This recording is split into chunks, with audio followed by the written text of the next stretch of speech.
abra sua conta e vem ser genial conosco.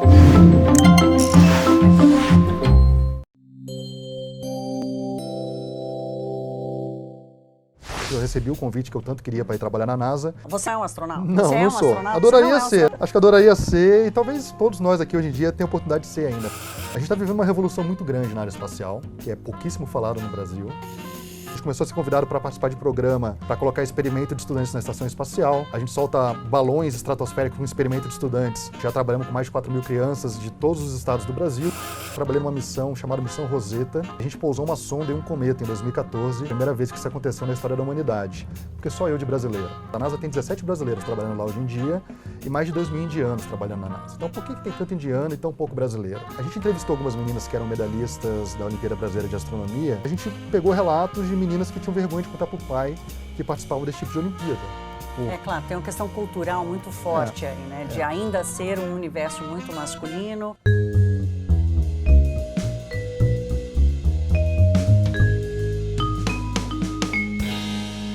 Olha, quando eu era criança, lá nos anos de 1900, e me esqueci bastante, essa época da vida, 2018, para ser precisa, a gente já viveria num mundo cheio de robôs, no mínimo carros voadores, sem falar das espaçonaves com voo direto São Paulo-Lua, saca? São Paulo-Lua, Lua-São Paulo.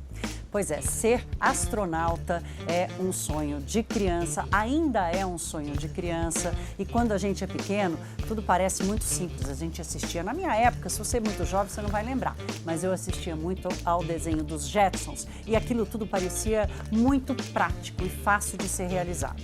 Aí, quando a gente vai entender, vai olhar de verdade como é que as aeronaves são feitas, como é que isso tudo se constrói, a gente vê que tem muito mais complexidade, especialmente quando a gente está falando de engenharia espacial. Mas algumas crianças crescem e esse sonho vira realidade. É o caso do entrevistado que eu recebi aqui no estúdio do É Pessoal. Enquanto tem muita criança sonhando, tem adulto realizando esse sonho. É o caso do Lucas Fonseca, nosso entrevistado de hoje aqui no É Pessoal. O Lucas é engenheiro espacial, sócio fundador do consórcio Garateia. O que é esse consórcio, Lucas? Bem-vindo ao É Pessoal. Você desceu de alguma aeronave? Obrigado, Thaís, pelo convite. Olha, o consórcio, na verdade, é um manifesto em prol da ciência do Brasil. E aí a gente usa um assunto que crianças de 7 a 70 anos gostam de falar, que é o espaço. Então a gente pega esse elemento motivador que motivou a minha vida e motiva com certeza o imaginário de muitas outras pessoas e tenta mostrar uma visão da ciência, vamos dizer, lúdica, de algo do incrível, do fantástico, que a gente consiga trazer para jovens a vontade de manter essa chama da ciência acesa no Brasil. Hoje em dia a gente vive talvez um dos piores momentos da história brasileira de investimentos na ciência e a gente percebeu que a sociedade civil deveria atuar em favor da ciência no Brasil também e manter essa geração de novos cientistas no Brasil constante. A gente não pode interromper ao perigo de perder todas gerações passadas de ciências já executadas até hoje. Um projeto totalmente ligado à educação, é uma das nossas prioridades, e aí eu estou falando de educação de qualidade mesmo. O Brasil já pensou em vários projetos e a coisa nunca andou, a gente fica meio à margem da evolução da ciência espacial. Como é que você chegou lá? Quando eu tinha 6 anos de idade, eu tive o grande privilégio na vida de meus pais me levarem para conhecer a NASA. Se eu contar para você que eu lembro do que eu vi com 6 anos, eu vou estar mentindo, mas eu lembro que era algo muito bacana. E aí eu voltei aos 11, e lá eu lembro de ter falado, nossa, um dia eu quero trabalhar com espaçonaves. E eu cresci na década de 80, era recheado de filmes de ficção científica espaciais na sessão da tarde, fiz engenharia mecatrônica na USP, e eu tinha esse sonho de trabalhar na NASA que não passava, eu mandava currículo, não tinha resposta na época. Acho que para conseguir trabalhar eu preciso fazer um curso de engenharia espacial que não existia no Brasil na época ainda. Decidi refazer engenharia, fazer uma nova engenharia, que eu fui para a França, estudei numa escola militar muito tradicional nessa área aeroespacial. E aquilo, sim, abriu as portas para eu realizar os meus sonhos. Eu recebi o convite que eu tanto queria para ir trabalhar na NASA, mas acabei caindo na Agência Espacial Europeia. Era funcionário público alemão e eu trabalhei numa missão chamada Missão Rosetta. E a gente pousou uma sonda em um cometa em 2014.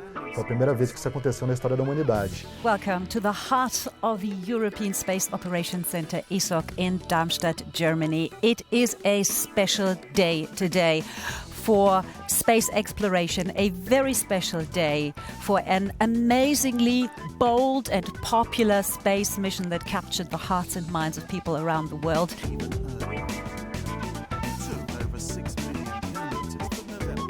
E aquilo gerou duas reflexões. Uma de que, olha, isso é um momento muito especial na minha vida, mas o segundo é, por que uma missão tão grandiosa, que demorou 20 anos para ser executada, passaram mais de 6.500 funcionários trabalhando nessa missão, porque só eu de brasileiro. É um privilégio, é uma honra, mas ao mesmo tempo cabe o questionamento, né? Por que só tem eu aqui? E também cabia um questionamento maior pelo fato de eu ter feito uma instituição pública no Brasil. Então era muito cômodo de minha parte colocar meu diploma embaixo do braço e morar em outro país e nunca mais voltar. Não julgo quem faz isso, acho que as pessoas continuam fazendo ciência, em qualquer lugar do mundo é importante, mas eu tinha esse chamado, né, uma parte bem vocacional de vir para o Brasil e tentar trazer um pouquinho dessa história da resiliência, de querer ser um engenheiro espacial, de participar de uma grande missão, de um feito até então que todo mundo achava que era impossível, que foi pousar uma sonda no cometa. Só para chegar no cometa foram 10 anos de viagem. Foi realmente uma missão muito grandiosa.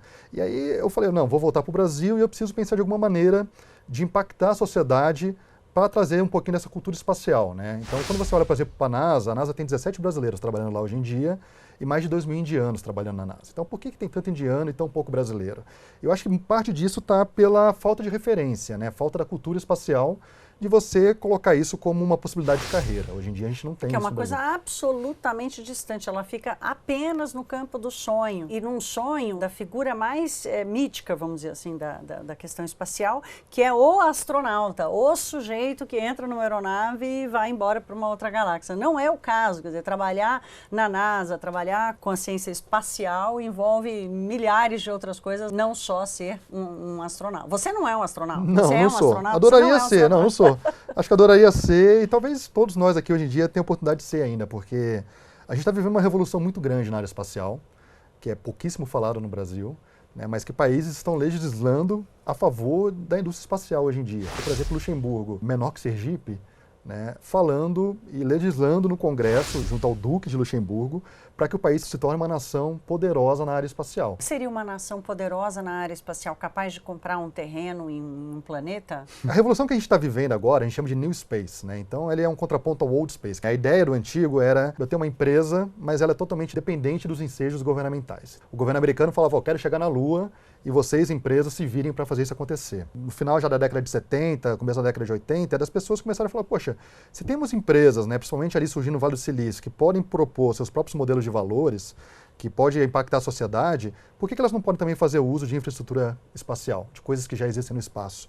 E aí só em 96 que apareceu o tal do Elon Musk, que é tão falado hoje em dia, e foi a primeira pessoa que de fato pegou dinheiro do bolso, colocou na mesa e falou, vamos montar uma empresa espacial, uma gestão enxuta, onde eu crio meu próprio modelo de cadeia de valor. E se o governo quiser ser um cliente meu, não tem problema. O governo pode continuar entrando no jogo e a gente sabe que para os próximos anos ele vai continuar sendo um player importantíssimo. Mas a ideia do New Space é você poder abrir uma empresa que seja no fundo da garagem da tua casa e fazer de fato uso de infraestrutura espacial e criar como se fosse uma startup, vamos dizer. Para os próximos 10 anos é um mercado que vai atingir em torno de $1 trilhão por ano. Então é um negócio gigantesco. Gigantesco. Já avançou, mas ainda tem muito para crescer. Você pega Estados Unidos, Europa, Rússia, China, Índia, eles têm esse old space muito forte, eles estão nesse momento de transição para esse new space, né?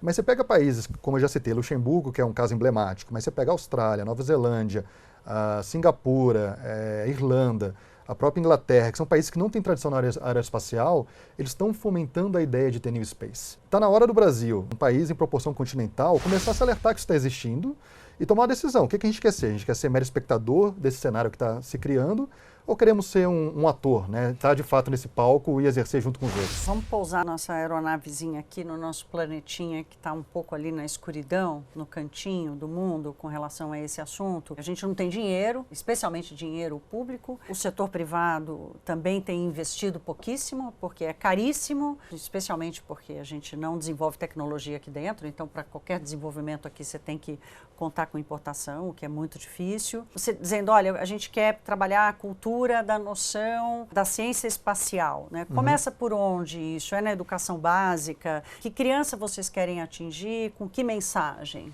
A primeira bandeira que a gente levantou, a gente precisava de alguma coisa fantástica para acontecer que no Brasil nunca tivesse feito. E a ideia de fazer uma missão lunar, que é algo que está muito intrínseco a essa ideia do New Space, dessa revolução, porque a Lua, ela muito provavelmente vai ser um cenário de exploração espacial com fins econômicos muito grande. Então a gente falou, olha, talvez colocar uma sonda brasileira ao redor da Lua crie esse interesse público, desde que bem redigida essa ideia da narrativa, para que as pessoas sintam parte disso e entendam a motivação para isso. Então a gente criou um grupo de pesquisadores interessados, né, de várias instituições brasileiras juntas, e a gente partiu da premissa que não íamos depender do governo para fazer isso. Então a gente queria buscar parceiros da iniciativa privada e também buscar fomentos do governo. Não tem problema em relação ao governo do fomento. E aí a gente começou a pensar nessa ideia no finalzinho de 2014. O jogo todo virou quando em 2016 a gente foi convidado para participar de uma missão conjunta com os europeus para enviar a sonda até a Lua.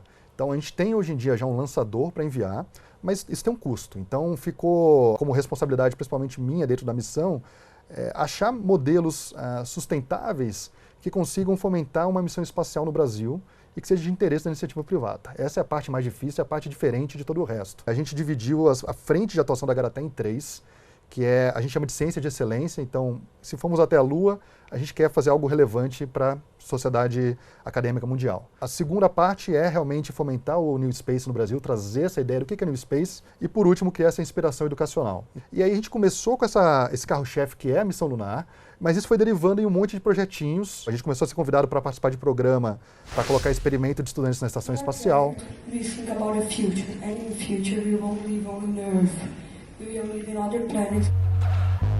A gente solta balões estratosféricos com experimento de estudantes.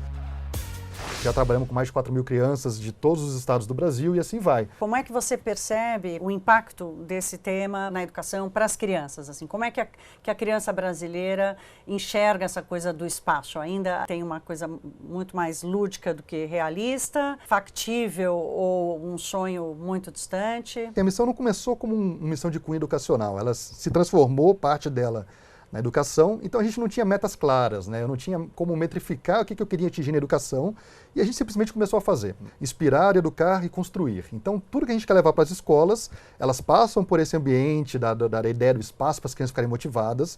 A gente cria um material para levar para essas crianças conseguirem ter uma formação na área, porque é um assunto que não é tratado nas escolas hoje em dia. Não é, nem de longe. Nem de longe. E aí finaliza numa ação prática, que seja mandar um experimento num balão, concorrer para mandar um experimento para a estação espacial ou participar de alguma atividade relacionada com a missão lunar. Quando a gente vê que tem pessoas que têm um diferencial, que têm a oportunidade, a gente indica para programas internacionais. Uma estudante, por exemplo, de Campos do Goytacazes, ela participou de um clube de astronomia na cidade, conseguiu identificar 5 novos asteroides. Ela foi reconhecida, foi para a NASA, ela voltou, entrou em contato com a gente e a gente conseguiu colocar ela num outro programa, que ela foi de novo para os Estados Unidos, para a NASA, e agora ela está em vias de estudar numa grande universidade fora dos Estados Unidos. Então tudo isso foi construído baseado na temática espacial, que demanda bastante estudo, né? Isso é interessante. Além de criar essa inspiração nas pessoas, para você conseguir ter uma voz dentro dessa área, você tem que estudar, não tem como não. A gente tem, por exemplo, a preocupação de equalidade de gênero, por exemplo. Por que tem tão poucas mulheres nas ciências duras? Essa parte de física, né, a parte espacial, tudo isso tem poucas mulheres trabalhando. Fizeram uma classe de 40 engenheiros, onde tinha uma menina,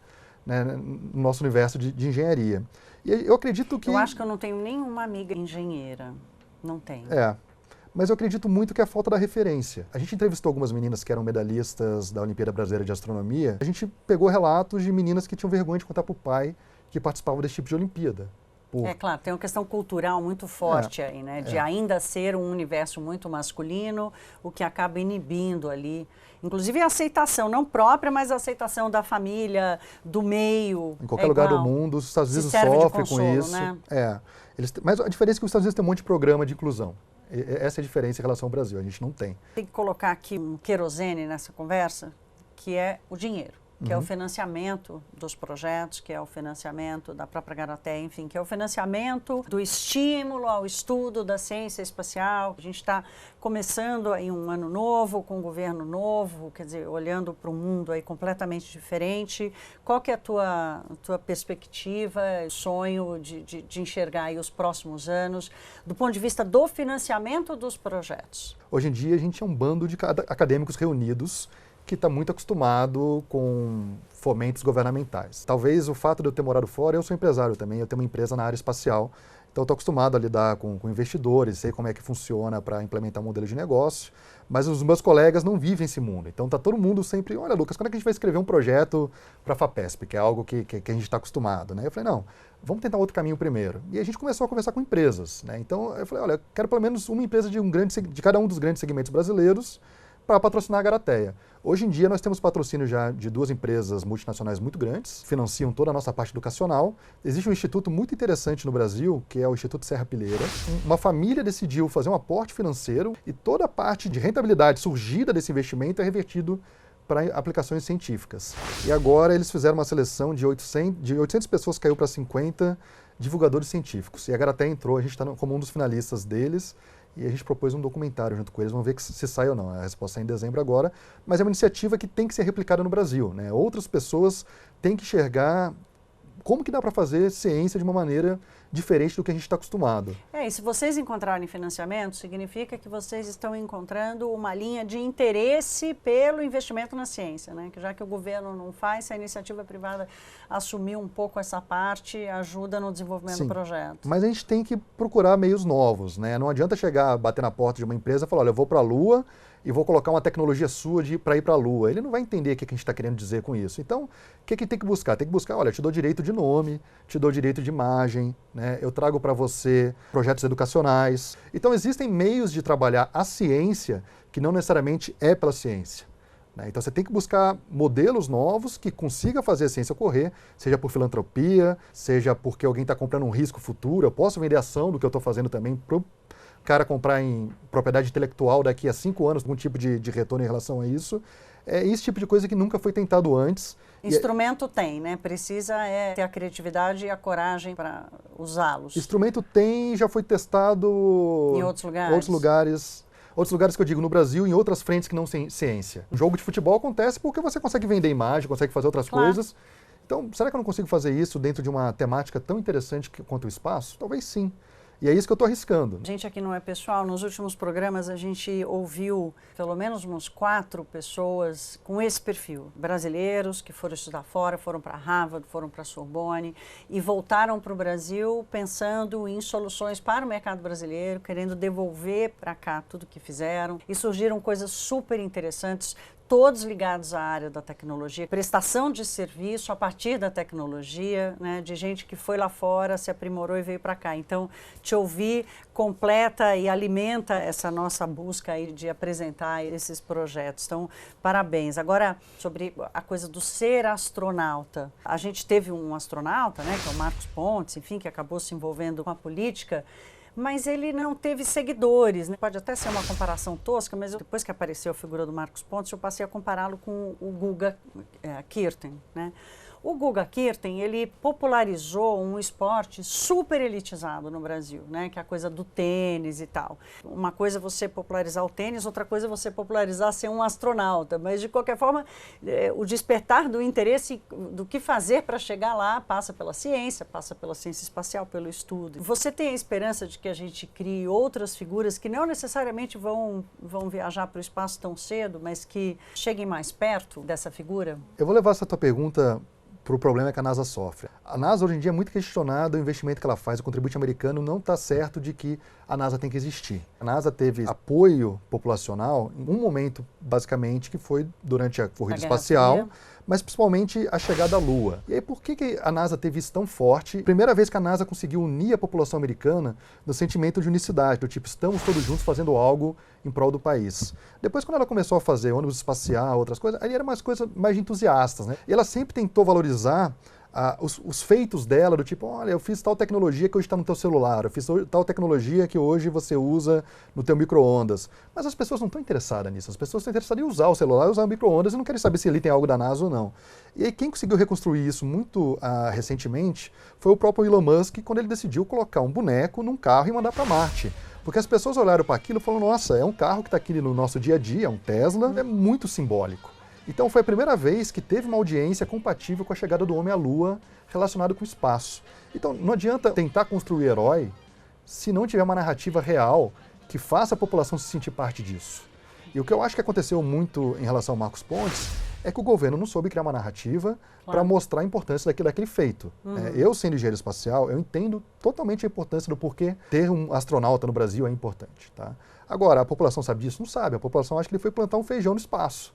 Então, quando você vê que a percepção da população é que o astronauta foi plantar um feijão no espaço, algo foi feito de maneira muito errada no processo da construção da narrativa. Da construção da narrativa, da percepção da importância, da valorização de todos os aspectos, não só do fato do sujeito vestir lá uma roupinha azul com o símbolo da NASA. Super obrigada. A gente se despede assim, não é, pessoal? Parabéns pela tua coragem, boa sorte para a Garateia. Obrigado, Siga aí Thaís. despertando esse interesse e essa curiosidade na cabeça dos brasileiros. Muito das obrigado. crianças de 7 a 70 anos, 7 eu a 70 adorei anos. isso. Obrigado. De novo, vai, desculpa. Vamos lá. Blá, blá, blá, blá, blá. Pra Lua, e eu esqueci todo o resto. Aqui, quando eu era criança, pra mim... Blá, blá, blá, blá, blá.